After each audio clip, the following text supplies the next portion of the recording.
नमस्कार दोस्तों, knowledge stream और सेंटर ऑफ लर्निंग में आपका स्वागत है। आपकी एग्जाम प्रिपरेशन को और बेहतर बनाने की तरफ एक कदम। दोस्तों, ये हमारी क्यूएस यानी क्वेश्चन आंसर सीरीज है आधुनिक भारत के इतिहास की, जिसमें हम आधुनिक भारतीय इतिहास से विभिन्न प्रतियोगी परीक्षाओं में पूछे गए सवालों का हल कर रहे हैं तथा साथ ही साथ उन सवालों से जुड़े और तथ्यों को जानने की कोशिश कर रहे हैं ताकि उन सवालों की पूर्ण जानकारी हो सके जो आगामी परीक्षाओं के लिए लाभदायक सिद्ध हो।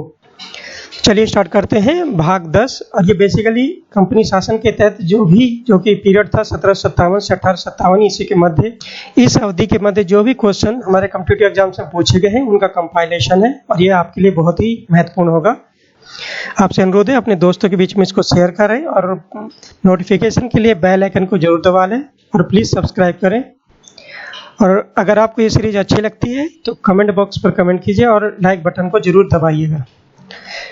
चलिए स्टार्ट करते हैं आज की सीरीज भाग 10। आज का पहला सवाल है कि इन्होंने सबसे पहले 1876 में स्वराज को भारतीयों के लिए भारत यानी इंडिया फॉर इंडियंस के रूप में दिया था, जिसको बाद में लोकमान्य तिलक द्वारा दोहराया गया था। आपके option A Mahadev Govind Ranade, option B Swami Dayanand Saraswati, option C Swami Shraddhanand और ऑप्शन डी लाला लाजपत राय। तो जैसे कि हमने इतिहास में पढ़ा है, इंडिया फॉर इंडियंस यानी भारतीयों के लिए भारत, ये सबसे पहले एक्चुअली में स्वामी दयानंद सरस्वती जी ने इसको दोहराया था, इसको दिया था 1876 ईस्वी में, जिसको बाद में लोकमान्य तिलक ने दोबारा दोहराया। तो इसका करेक्ट आंसर है आंसर बी स्वामी दयानंद सरस्वती। चलिए क्वेश्चन नंबर 2 की तरफ बढ़ते हैं। दार्शनिक और भारत के राष्ट्रपति जो हुए एस राधाकृष्णन ने किन्हें आधुनिक भारत का निर्माता बोला था, जैसे कि उन्हें श्री अरविंदो को भी कहा था। आपके option A Devendranath Tagore, option B Raja Rammohan Roy, option C Dayanand Saraswati और ऑप्शन डी केशव चंद्र सेन। जो कि हमारे दूसरे राष्ट्रपति थे एस राधाकृष्णन, उन्होंने आधुनिक भारत का निर्माता 2 लोगों को बोला था। उनमें से एक थे श्री अरविंदो और दूसरे थे स्वामी दयानंद सरस्वती। सो इसका ऑप्शन सी सही है। चलिए क्वेश्चन नंबर 3 की तरफ बढ़ते हैं। लाहौर में आर्य समाज की स्थापना कब हुई और जिसके उपरांत आर्य समाज अधिक प्रचार हुआ था? बेसिकली सन के बारे में पूछ रहा है। Option A 1875, option B 1877, option C 1880 और ऑप्शन डी 1891। तो जो लाहौर में आर्य समाज की स्थापना हुई थी 1877 ईस्वी में, जिसको लाला हंसराज ने स्थापित किया था, जिसके पश्चात आर्य समाज अधिक प्रचार हुआ था। तो इसका करेक्ट आंसर है ऑप्शन बी 1877। चलिए नेक्स्ट क्वेश्चन की तरफ बढ़ते हैं। Question number 4। निम्नलिखित में से किसने हिंदू समाज के दलित, बहिष्कृत एवं अन्य गैर हिंदू को हिंदू धर्म में परिवर्तित करने के लिए शुद्धि आंदोलन का सूत्रपात किया था? बेसिकली क्वेश्चन है शुद्धि आंदोलन किन्होंने चलाया था, उसका पर्पस क्या था? हिंदू धर्म के दलित, बहिष्कृत और अन्य गैर हिंदुओं को हिंदू धर्म में परिवर्तित करना। आपके ऑप्शन है option A Swami Vivekanand, option B Mahadev Govind Ranade, option C Swami Dayanand Saraswati और ऑप्शन डी देवेंद्रनाथ टैगोर। जैसा कि सभी लोग जानते हैं, जो शुद्धि आंदोलन वो चलाया था वो स्वामी दयानंद सरस्वती जी ने चलाया था और उनका पर्पस यही था कि हिंदू धर्म के दलित, बहिष्कृत और अन्य गैर हिंदुओं को हिंदू धर्म में परिवर्तित करने का। तो इसका करेक्ट आंसर है ऑप्शन सी दयानंद सरस्वती। चलिए नेक्स्ट क्वेश्चन की तरफ बढ़ते हैं। Question number 5। दयानंद सरस्वती द्वारा प्रकाशित किस प्रकाशन में उनके विचारों का प्रकाशन किया गया है? बेसिकली ये पुस्तक के बारे में पूछ रहे हैं जिनमें दयानंद सरस्वती के विचार पब्लिश हुए थे। आपके option A Satyarth Prakash, option B जाति का विनाश, ऑप्शन सी हिंदू धर्म की पहेली और ऑप्शन डी हिंदू धर्म का दर्शन। तो स्वामी दयानंद सरस्वती की जो महत्वपूर्ण पुस्तक है वो है सत्यार्थ प्रकाश। सबके इसके बारे में पता होगा और उन्हीं में उनके विचार प्रकाशित किए गए हैं। तो इसका करेक्ट आंसर है ऑप्शन ए सत्यार्थ प्रकाश। यहाँ पर ये जो 3 अन्य ऑप्शन है, जाति का विनाश, हिंदू धर्म की पहेली और हिंदू धर्म का दर्शन, ये तीनों बुक जो है ना बाबा साहब भीमराव अम्बेडकर द्वारा प्रकाशित की गई थी। बहुत ही इंपॉर्टेंट बुक्स हैं और क्वेश्चंस में पूछा गया है, एग्जामिनेशन में क्वेश्चंस के रूप में इनको पूछा गया है कि ये पुस्तकें किसने लिखी थी। चलिए नेक्स्ट क्वेश्चन नंबर 6 की तरफ बढ़ते हैं। स्वामी दयानंद सरस्वती द्वारा निम्नलिखित में से कौन सी पुस्तकें प्रकाशित की? नंबर ऑफ बुक्स जो है ना स्वामी दयानंद सरस्वती ने प्रकाशित की गई थी, तो उनमें से कुछ बुक्स के नाम दिए गए हैं, उनमें पूछा है कि कौन कौन सी स्वामी दयानंद सरस्वती ने प्रकाशित किए थे। Option A Satyarth Prakash, option B Sanskar Vidhi, option C Yajurveda भाष्यम और ऑप्शन डी इन सभी का।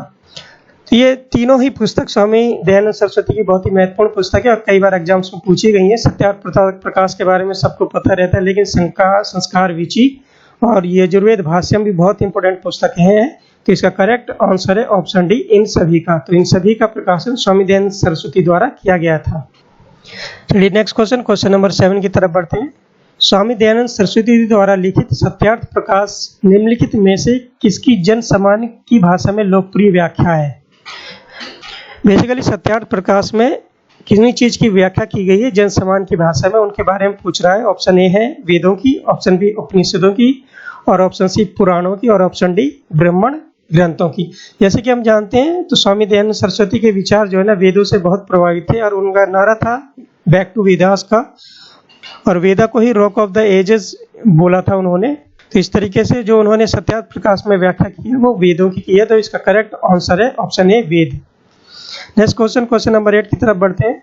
स्वामी दयानंद सरस्वती द्वारा आरंभ की गई गतिविधियों को निम्नलिखित में से किसने आगे संचालित किया?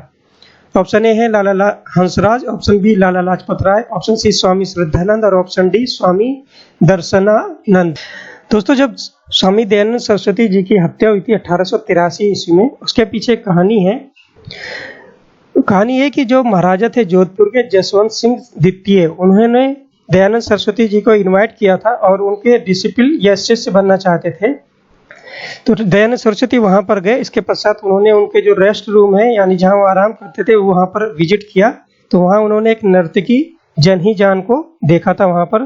तो स्वामी दयानंद सरस्वती ने महाराजा से उनको छोड़ देने के लिए बोला था। इससे क्षुब्ध होकर जो नन्ही थी उन्होंने उससे बदला लेने का फैसला किया था और उन्होंने दयानंद जी के कुक थे उनको ब्राइब देकर उनसे उनके खाने में जहर मिलवाया, जिसके वजह से उनकी मृत्यु हुई थी 1883 ईस्वी में। तो ये कहानी है दयानंद सरस्वती जी की हत्या के पीछे, और उनकी हत्या के पश्चात जो उनकी परंपरा है उसको आगे संचालित किया था लाला हंसराज जी ने, लाला लाजपत राय और स्वामी श्रद्धानंद ने। तो इसका करेक्ट ऑप्शन है ऑप्शन सी 1, 2 और 3। चलिए नेक्स्ट क्वेश्चन की तरफ बढ़ते हैं। Question number 9। स्वामी दयानंद सरस्वती के प्रयासों से अनेक शिक्षण संस्थाएं स्थापित की गई। इनमें से अधिकांश शिक्षण संस्थाएं निम्न में से किस राज्य में सीमित थीं? ऑप्शन ए पंजाब में, ऑप्शन बी गुजरात में, ऑप्शन सी महाराष्ट्र में, और ऑप्शन डी बंगाल में। तो जो भी शिक्षण संस्थाएं बेसिकली जैसे हम जानते हैं कि आर्य समाज का केंद्र लाहौर शिफ्ट हो गया था, उसके आसपास के एरिया में ही सीमित थी। तो अभी भारत की अगर बात करें तो पंजाब का एक रीजन है, जो पंजाब रीजन है वहां पर ही ज्यादातर शिक्षण संस्थाएं सीमित हैं। तो इस ऑप्शन का आंसर जो है ना ए सही है, पंजाब। नेक्स्ट क्वेश्चन नंबर 10 की तरफ बढ़ते हैं।